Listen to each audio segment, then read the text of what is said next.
St. Augustine looks like a dream on Instagram, historic streets, palm trees, and the beach just minutes away. But what's it really like day to day? I've lived here for 9 years, and there are definitely some things you don't see in the travel brochures. Whether you're thinking about moving here or just curious, here are 10 things you should know before living in St. Augustine, Florida. Hey there, I'm Kim Devlin, your key to St. Augustine relocation. I've relocated here. I help people every day relocate to the area, and many people have never been here. So I want to give a little insight on daily life here. Some of it's good and some of it's not so good. One of the first times you might have thought about living in St. Augustine was probably while visiting downtown or checking out the Castillo de San Marcos. I know for me, it started on a visit to the historic district on my boat. We docked in the municipal marina. I remember biking around Lincolnville and eating lunch on a cobblestone street and thinking, wow, imagine living here full time. What a dream. While tourism is a big part of the vibe, it's not all there is. It's pretty amazing to have the beach, the history, and the charm of downtown right here, but it's also nice to know you can enjoy it when you want and escape it when you don't. Because trust me, you'll want to escape at certain times of the year. Like any touristy area, it can get very busy, especially during a spring break season when families are coming to visit, and nights of lights during the holidays when the town lights up and droves of people come in to see it. Needless to say, traffic getting through downtown and even on US 1 just outside of town can be a bear. But for me, it's worth it because nothing is worse than Canal Street in Chinatown or the GW Bridge in New York. But let's zoom out from the historic sites. What else is there to do if you're not into the touristy stuff? Outdoor living here is huge. We've got beaches like Volano and Anastasia State Park, kayak-friendly creeks and inlets, great fishing, and miles of trails at places like Moses Creek and Gowanna. Whether you're into surfing, paddleboarding, boating, or just soaking up the sun, this is the kind of place where you actually want to be outside. Some of my favorite things to do is walking the trails at Washington Oak State Park and walking the beach from Volano to Porpoise Point. Biking is another fun thing to do. You can drive out to Elkton and hop on the rail trail and bike all the way to Palaca if you like. Now, if you're not big on the outdoors, let's talk food and drink. St. Augustine has a surprisingly strong local scene. Spots like the Historic District and Anastasia Boulevard are packed with unique restaurants, breweries, and cafes. We've got weekend farmers markets, live music everywhere, and places like Ice Plant and Oddbirds that bring so much personality to the city. A couple of my favorites are to sit on the rooftop at River and Fort for a cocktail and sit at the upstairs bar for some appetizers.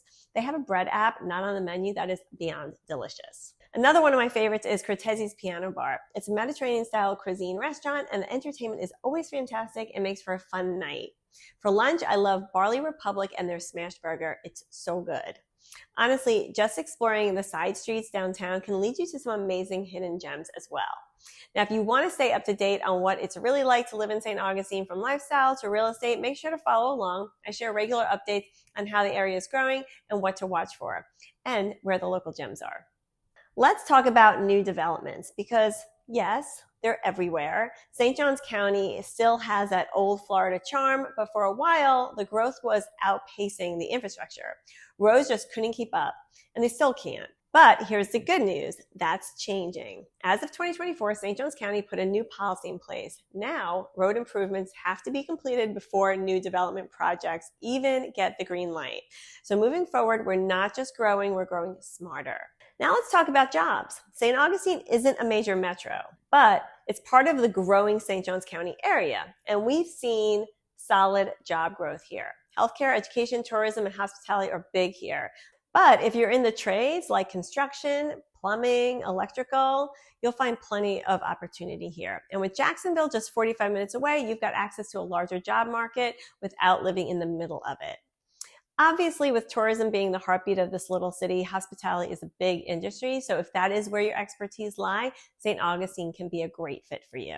Now, when it comes to housing, it's definitely more diverse than people think. Sure, we have newer developments out in areas like St. John's and Nocatee, but there are also charming bungalows in Lincolnville, beachside homes on Anastasia Island, mid-century homes in the South and Davis Shores, and even historic Victorian properties downtown. Whether you're into new construction or something with character, there's a range of styles and price points in St. Augustine.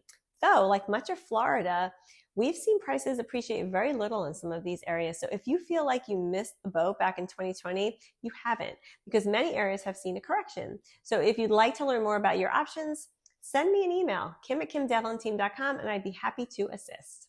So what about wildlife? Oh, yes, we've got it. I've seen dolphins while having lunch on the water, gopher tortoises while driving to Anastasia State Park, armadillos while walking a trail, and yes, even the occasional alligator sunbathing by a pond. The biodiversity here is real, and it's one of the coolest parts of living near the coast and marshes. My favorites are the sea turtles. I see them all the time at the marina, and the pink spoonbill, one of the coolest marsh birds in my opinion. Now, one thing I love about living in St. Augustine is the location. You're less than an hour from Jacksonville, a couple of hours from Orlando, and about 4 hours to South Carolina or South Florida, and only 2.5 to Savannah. Whether you want a weekend getaway to the theme parks, a day trip to the Springs, or a night out in the bigger city, you've got options here. Now, we take trips often since it's so easy to get out of Florida. We are only 1.5 hours to the border of Georgia. So we love taking road trips. Hilton Head is under 4 hours for us, and Atlanta is about 5.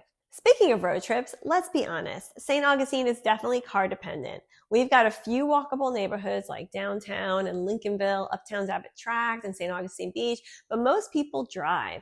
If you're commuting to Jacksonville, you're looking at around 45 minutes depending on the time of day. Public transit is pretty limited to some local buses, but just know that you will need a car to get around. Now, people don't always realize it, but the arts and culture scene in St. Augustine is thriving. Between the Lightner Museum, local galleries, First Friday art walks, and events at the AMP, which is the St. Augustine Amphitheater, there's always something happening. Add in local festivals like Sing Out Loud or the artisan markets, and this place really shows off its creative side. Not to mention, you are never too far from live music. Colonial Oak is definitely one of my favorites.